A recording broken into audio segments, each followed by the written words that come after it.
Sir recording का मुझे note. अस्सलाम वालेकुम। आप सब देख रहे हैं ग्लोबल पर्सपेक्टिव, और आज की इस एपिसोड में हम बात करेंगे रिसेंटली जो ट्रम्प ने मिडिल ईस्ट का दौरा किया है। उसमें तीन ममालिक शामिल थे, सऊदी अरब, कतर और यूएई।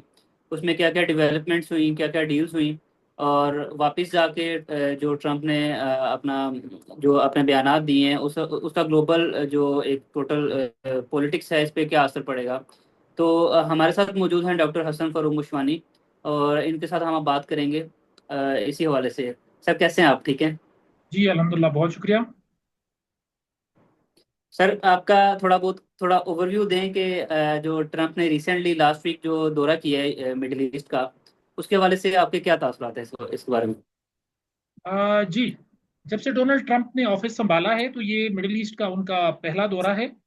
और डोनाल्ड ट्रंप ने ये पहली दफा हुआ है कि यूनाइटेड स्टेट्स का प्रेसिडेंट जो है वो मिडिल ईस्ट को टूर करता है, और वो इसराइल को विजिट नहीं करता, क्योंकि इसराइल जो है ये यूनाइटेड स्टेट्स की जो फॉरेन पॉलिसी है पिछले कई दहाइयों से, वो उसके टॉप एजेंडा में से एक एजेंडा रहा है। और इजरायली जो मफादात हैं, उनके जो इंटरेस्ट हैं, यूनाइटेड स्टेट्स उनको अपनी इंटरेस्ट के बराबर तकरीबन जो है ना वो सिग्निफिकेंस देता है और उनको इम्पोर्टेंस देता है।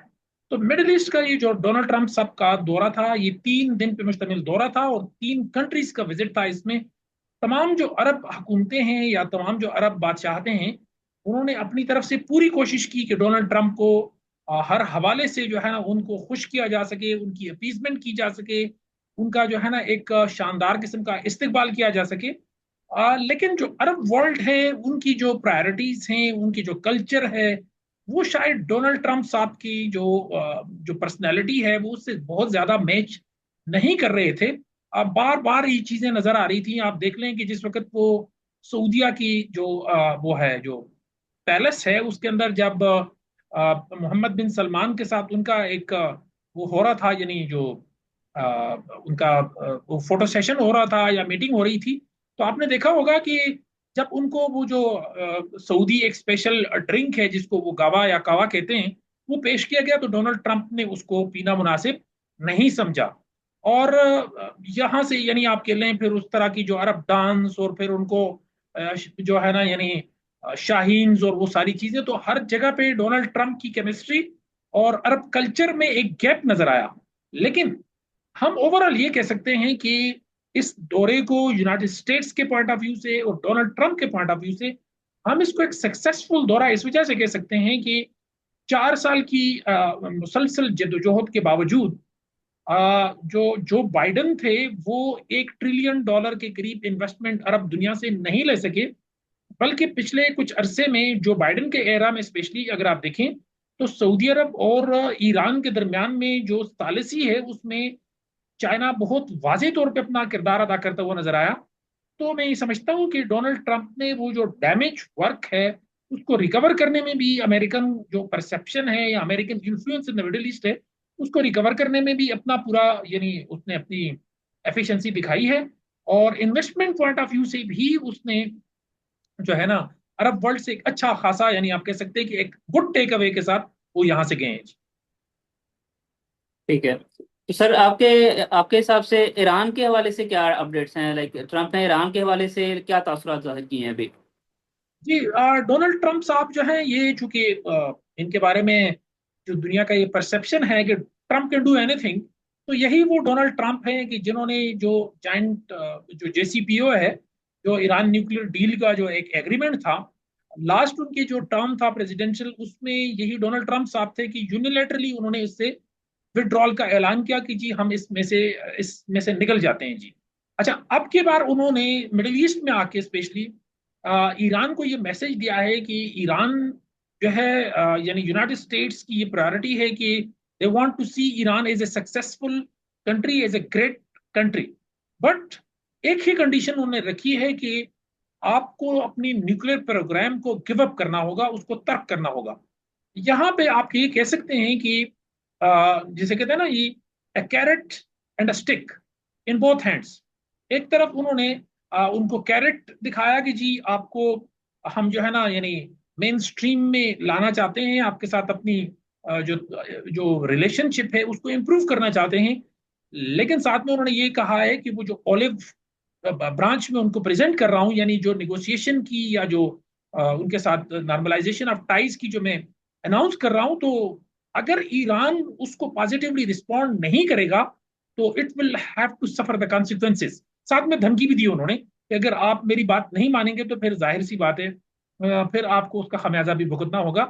तो ट्रम्प साहब ने यानी आप कह लें कि मैं ये समझता हूँ कि जो चाइना का ग्रोइंग सॉफ्ट पावर है मिडिल ईस्ट के अंदर, ट्रम्प साहब उसको काफी हद तक न्यूट्रलाइज करने की कोशिश में नजर आए, क्योंकि चाइना ने सऊदी अरब और ईरान को करीब लाने में काफी अहम किरदार अदा किया। तो मैं ये समझता हूँ कि डोनाल्ड ट्रंप भी इसी अपॉर्चुनिटी को अपने लिए एक यानी मौका बनाते हुए वो ये कह रहे हैं कि जी सऊदी अरब से अगर इन्वेस्टमेंट की जाए और ईरान के साथ ताल्लुकात जो हैं उसको इम्प्रूव किया जाए, तो शायद वो भी अपने आप को एक स्टेट्समैन या एक जिसे कहते हैं ना एक बेहतरीन सफारतकार के तौर के ऊपर या निगोशिएटर के ऊपर के तौर के ऊपर दुनिया में अपना तारुफ करवाने में वो कामयाब हो जाएंगे। जैसा कि उन्होंने पाकिस्तान और इंडिया के दरमियान में सीज फायर में भी उन्होंने कहा है कि अ, मैंने दोनों को ट्रेड की लालच दी, and I am the best negotiator and I am successful in getting both the parties on the table. तो यही चीज मेरा ख्याल है वो वहां पे भी कर रहे हैं कि सऊदी अरब से वो इन्वेस्टमेंट और ईरान के साथ बेहतर ताल्लुकात जो है ना वो उनका वो है, क्योंकि इस वक्त जो अमेरिकन इकोनॉमी है वो बुरी तरह सफर कर रही है, और उनको अपनी इकोनॉमिक रिकवरी या इकोनॉमिक जो उनका वो है यानी रिवाइवल के लिए बहुत सारी अनकन्वेंशनल डिसीजन भी लेने पड़ रहे हैं। ठीक है। तो सर आपके हिसाब से जो अभी ट्रम्प का जो यूएई का दौरा रहा है, ओवरऑल जो मिडिल ईस्ट का दौरा रहा है, तो ये किस हद तक सक्सेसफुल रहा है? और दूसरा क्वेश्चन ये है कि ट्रम्प अभी मिडिल ईस्ट में आया है लेकिन उसने इसराइल का विजिट नहीं किया, तो इसके हवाले से आपके क्या तासुरात हैं? जी, जैसे देखें कि डोनाल्ड ट्रंप अगर आप देखें तो ट्रंप की पॉलिटिक्स बड़ी बात चीजों में बड़ी क्लियर है। आप अगर 2016 का इनका जो प्रेसिडेंशियल इलेक्शन का कैंपेन देखें तो उसका स्लोगन था अमेरिका फर्स्ट, यानी कि अमेरिका के सामने उनकी किसी और को वो सिग्निफिकेंस जो है ना वो नहीं दे रहे। और जो न्यू कंजर्वेटिव या न्यू कॉन्स की जो वो पॉलिसी है कि जो अमेरिकन दुनिया को डेमोक्रेसी के ऊपर और ह्यूमन राइट्स के ऊपर लेक्चर्स देते रहे और इंटरवेंशन भी करते रहे दुनिया के अंदर डेमोक्रेसी के नाम के ऊपर, और उन्होंने इराक के अंदर जो वो किया या अफगानिस्तान में जो उन्होंने ऑपरेशन किए, ऑपरेशन एंड्योरिंग फ्रीडम और इस तरह की जो चीजें वो करते रहे। ट्रंप जो है वो कह रहा है कि I have nothing to do with all these things. मेरा मकसद सिर्फ ये है, ट्रंप मीन्स बिजनेस। ट्रंप का जो प्राइमरी ऑब्जेक्टिव है वो बिजनेस है, and business between the countries, business between the states.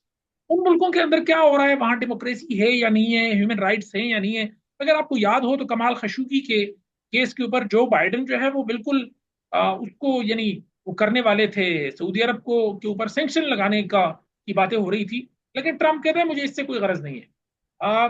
Investment, trade, negotiations, agreements और इन्वेस्टमेंट, इस तरह की जो चीजें आप करेंगे तो वो ठीक है। बाकी उसने यहां तक कह दिया है कि अगर आप मुझे जो है ना यानी गोल्ड के हार वगैरह देंगे, मुझे जो है ना प्रीशियस गिफ्ट देंगे, तो मेरे लिए ये कोई इतनी चीज इंपॉर्टेंस नहीं रखती ये चीजें। और दूसरा ये कि अगर आप मुझे बड़े एक्सपेंसिव और बड़े लिक्रेटिव किस्म के पैलेसेस में भी इनवाइट करेंगे, तो ही सेज कि मेरे लिए ये कुछ भी नहीं है। हाँ, मेरे लिए क्या है कि आप कितना इन्वेस्टमेंट मुझे दे रहे हैं, कितने मेरे साथ एग्रीमेंट साइन कर रहे हैं, कितने एमओयूज मेरे साथ साइन कर रहे हैं, ये चीजें सारी वो हैं। तो अगर आप देखें ओवरऑल तो इन टर्म्स ऑफ इन्वेस्टमेंट, तो ट्रम्प का दौरा बड़ा जो है वो आप कह सकते हैं कि सक्सेसफुल रहा अमेरिका के पॉइंट ऑफ व्यू से। लेकिन डोनाल्ड ट्रम्प साहब ने जाके यूनाइटेड स्टेट्स में कुछ ऐसे बयान दिए हैं जो कि मैं समझता हूँ कि अरब वर्ल्ड के लिए बड़ा लेसन है उनके अंदर।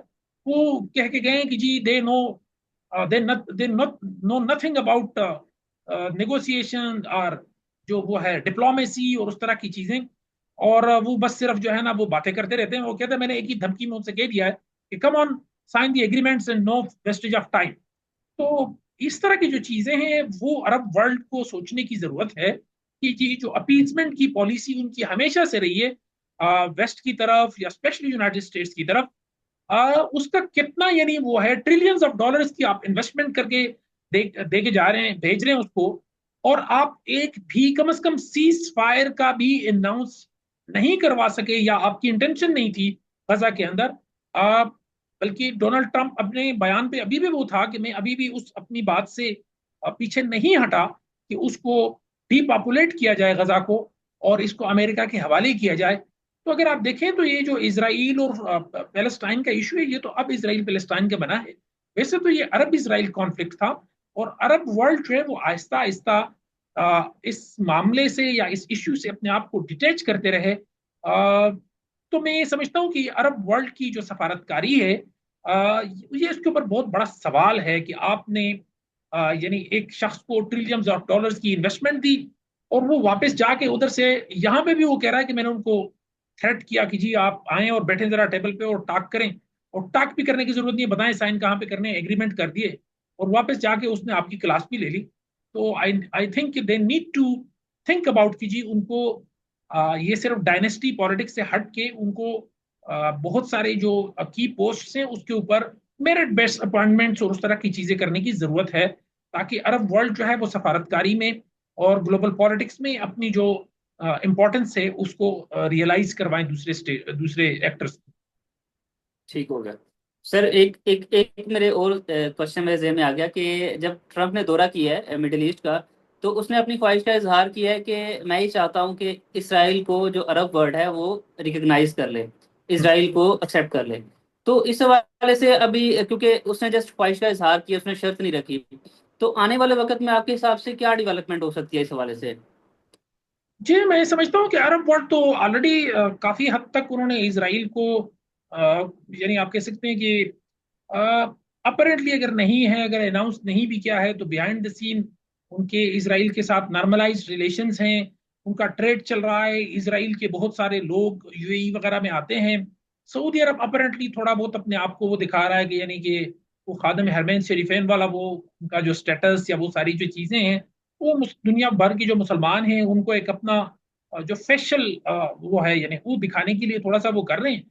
Otherwise I don't think so कि जी मिडिल ईस्ट से इसराइल को एक्सेप्ट करने में, उसको रिकग्नाइज करने में कोई बहुत ज्यादा मुश्किल होगी, क्योंकि ये सारे स्टेट्स, यूएई तो ऑलरेडी बहुत सारी चीजों में इनिशिएटिव ले चुका है, उनके स्कूल वहाँ पे खुल रहे हैं, उनका करिकुलम वहाँ पे पढ़ाया जा रहा है, उनकी जो है ना जो मजहबी वो है यानी उनके जो जगह हैं वो वहाँ पे बन रही हैं। तो यूएई तो वैसे ही बहुत ज्यादा इन मामलात में वो है, और कतर भी काफी हद तक आप कह सकते हैं। हाँ, अलबत्ता ये है कि कतर को एक चीज पे आप क्रेडिट दे सकते हैं कि कतर ने आ, इनके दरमियान जो सीज फायर के लिए जो एफर्ट्स हैं उसमें अपना यानी रोल प्ले करने की कोशिश की है। जैसे कि उन्होंने अफगानिस्तान की जो तालिबान वो है के दरमियान और यूनाइटेड स्टेट्स के दरमियान भी पूरी कोशिश की थी, और काफी हद तक वो कामयाब भी हुए थे। तो इसी तरह वो इसराइल और जो पैलेस्टाइन है उसके दरमियान जो सीज फायर के लिए काफी कोशिशें कर रहे हैं। दूसरी तरफ अगर आप देखें तो अ, जो यूनाइटेड स्टेट्स है उसने बहुत सारी जो हूथीज वगैरह हैं या जो बहुत इस तरह के नॉन स्टेट एक्टर्स हैं, और ट्रंप की इस विजिट के दौरान उनकी तरफ भी सॉफ्ट कार्नर दिखाया गया है। उनके साथ जो है ना सीज फायर की कोशिशें की जा रही है, ताकि यूनाइटेड स्टेट्स के जो इंटरेस्ट है रीजन के अंदर, क्योंकि यूनाइटेड स्टेट्स के इस पूरे रीजन में काफी इंटरेस्ट हैं, यहाँ उनके मिलिट्री बेसिस हैं, यहाँ पे उनके जो है ना फाइटर स्क्वाड्रंस हैं, यहाँ से उनकी जो है ना यानी काफी ट्रेड वगैरह होती है। तो डोनाल्ड ट्रंप का ये ख्याल है कि इसी तरीके से ये जो नॉन स्टेट एक्टर्स हैं इनके साथ भी कोई ऐसी चीज सेटलमेंट हो जाए ताकि यूनाइटेड स्टेट्स के इंटरेस्ट को यहाँ पे बहुत ज्यादा थ्रेट्स ना हो। और जबकि दूसरी तरफ अगर आप देखें तो इसराइल का स्टांस इनके बारे में बड़ा सख्त है। इसराइल किसी भी सूरत इनके साथ कंप्रोमाइज करने के लिए तैयार नहीं है। अब यह दौरा एक तरफ ये भी दिखा रहा है कि यूनाइटेड स्टेट्स और इसराइल के आपस में जो रिलेशनशिप है उसमें भी थोड़ी थोड़ी आप कह सकते हैं कि सर्दी आ रही है, वो जो गर्मजोशी है वो किसी हद तक कम होती हुई दिखाई दे रही है, क्योंकि अब जो डोनाल्ड ट्रंप साहब हैं वो अमेरिकन इंटरेस्ट को सुप्रीम रखते हुए बाज पोजीशंस पे या बाज चीजों में इसराइल को यानी उनसे अलग होकर उनको आइसोलेट करके चीजों को देखना चाह रहे हैं या उनको सेटल डाउन करना चाह रहे हैं। तो अगर हूतीज हो या दूसरे नॉन स्टेट एक्टर्स हो, ईरान हो, उसके हवाले से यूनाइटेड स्टेट्स और इसराइल बड़े अरसे के बाद ये दिखाई दे रहा है कि दोनों जो वो हैं, दोनों स्टेट्स एक पेज पे नहीं है, उनके दरमियान में कहीं ना कहीं कुछ थोड़ा बहुत डिफरेंस ऑफ ओपिनियन मौजूद है। तो ये एक तरह से नया डेवलपमेंट या नया सिनारियो बिल्ड हो रहा है। लेट्स सी कि ये आगे चल के कैसे यानी अनफोल्ड होता है, ये चीजें कैसी अनफोल्ड होती हैं। लेकिन इस वक्त मुझे ये लगता है कि यूनाइटेड स्टेट्स जो है वो मल्टीपल अप्रोचेस के साथ मिडिल ईस्ट में दोबारा अपने आप को रीअसर्ट कर रहा है, क्योंकि चाइना जो है ना, जो यूनाइटेड स्टेट्स का थोड़ा सा जो इस खत्ते से थोड़ी सी जो अ, इनसे जो इनकी पुष्ट बनाए, यानी पुष्ट की वजह से या बैक करने की वजह से चाइना बहुत ज्यादा यहाँ पे अपना इन्फ्लुएंस बढ़ा चुका था। तो डोनाल्ड ट्रंप शायद उसको भी जो है ना काफी हद तक रिकवर करने की कोशिश कर रहे हैं।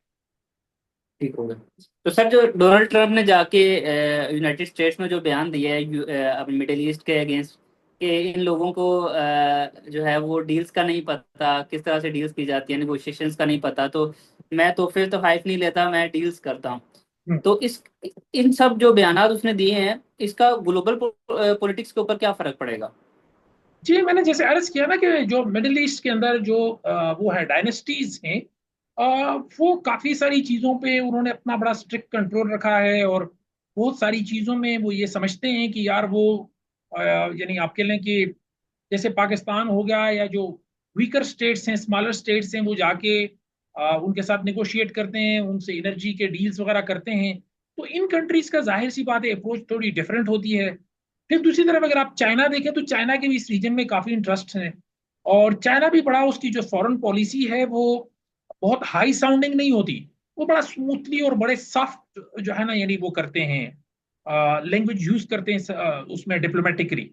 तो जो मिडिल ईस्ट के जो वो हैं, जो आप एम्परर्स के लें या जो इनके हुक्मरान हैं वो के लें, वो इन चीजों के आदी हैं। और एक जिसे कहते हैं ना, आप एक फॉरेन पॉलिसी हॉक्स जो है, उनके साथ उनका बड़े अरसे के बाद वास्ता पड़ा है। तो जिसने बड़ी जगहों पे बहुत सारी चीजों में उनको आईना दिखाने की कोशिश की है कि यार आप मुझे बजाय इसके कि मुझे गिफ्ट विफ्ट दे के आप सिर्फ मुझसे कुछ ले सकें, स्ट्रेट स्ट्रेट अवे ट्रंप ने इस चीज के जेस्चर देने की कोशिश की है कि Trump means business, be serious on the negotiating table. कोई सब्सटेंशियल कोई आपके पास कोई प्लान है, कोई निगोशिएशन है, we can talk on them. Otherwise जो एमओयू है, जो एग्रीमेंट है, let's sign them and don't waste my time. और उसने ये भी कहा है कि जी आप मुझे अगर पैलेसेस में घुमाएंगे या ऊंटों की सवारी करवाएंगे तो फॉर मी दीज आर, मतलब these are the things of no value. तो मैं ये समझता हूँ कि जो अरब वर्ल्ड है वो कभी नरेंद्र मोदी को सोने का हार पहना लेते हैं, कभी किसको क्या, कभी किसको क्या। फर्स्ट टाइम उनको भी पता चला है कि उनका किसी के साथ वास्ता पड़ा है। और वो आदमी वाकई जो है ना वो एक बिजनेसमैन तो है ना, और वो बिजनेस के जो प्रिंसिपल्स हैं उनको वो वाकई जानता है। वो कम सफारतकार कम है, बिजनेसमैन ज्यादा है। तो उसने बिजनेस को ज्यादा यानी फोकस किया इंस्टेड ऑफ जो वो है यानी डिप्लोमेटिक जो नॉर्म्स हैं। और वो चीजें काफी जगहों पे नजर आई, और वो बड़ा यानी आप कह लें कि बिल्कुल ही एक नॉन डिफेंसिव उसमें रहा और नॉन कंप्रोमाइजिंग मोड के साथ वो आया और वो चला भी गया। और उसने अपने सारे टारगेट्स अचीव भी कर दिया। और उसने, मजे की बात यह है कि अपनी जो अपोजिशन पार्टीज हैं यूएस के अंदर, उनको भी शट अप कॉल दी कि आप कहते हैं कि जी ट्रंप को पॉलिटिक्स का वो नहीं पता या ट्रंप को पॉलिटिक्स का एक्सपीरियंस नहीं है। आप देख लें कि आपके वो जो 85 साल वो थे जो बाइडन, वो क्या लेके आए थे मिडिल ईस्ट से। और आपको अगर याद हो तो जो बाइडन ने अगर जब मिडिल ईस्ट का दौरा किया था तो ये बात बड़ी डिस्कस हुई थी कि मोहम्मद बिन सलमान ने उसके साथ हाथ नहीं मिलाया था। ठीक है, उसने उसको सिर्फ वो जैसे कहते हैं ना यानी वो क्या था, तो वो बड़ी एक यूएस प्रेसिडेंट के लिए एक बड़ा वो था। लेकिन अब की बार देखना है कि डोनाल्ड ट्रंप ने एक और अंदाज में वो किया, और वो अपने आप को बड़ा यानी आप कह सकते हैं कि एक कंकरर के तौर पे वो लहरा है। और मैं ये समझता हूँ कि ट्रंप के इस टर्म के बिल्कुल स्टार्ट में अगर उसको इतनी जबरदस्त जो है ना यानी पजीराई मिल रही है मिडिल ईस्ट के अंदर से भी और पाक इंडिया की उसके अंदर से भी, और अगर वो यूक्रेन के अंदर वॉर को सीज फायर करने में कामयाब हो जाता है, तो मैं ये समझता हूँ कि Trump can make the history and Trump can claim कि जी he is one of the most successful presidents in the recent past of American history. जी ठीक हो गया sir, thank you so much. आपसे बात करके काफ़ी सारी जो नई चीज़ें हैं वो सामने आई, और काफ़ी सारी जो आपके एनालिसिस से काफ़ी सारी मालूमात भी हमें मिली। तो इंशाल्लाह ख़वातीन और हज़रात, ये थी हमारी आज की वीडियो। इंशाल्लाह नेक्स्ट टाइम दोबारा एक नए टॉपिक के साथ हम हाजिर होंगे, और नई डिस्कशन के साथ, नए एनालिसिस के साथ आपसे बात करेंगे। तो इंशाल्लाह मुलाकात होती है एक नई वीडियो में। अल्लाह हाफिज़। थैंक यू जी, बहुत शुक्रिया।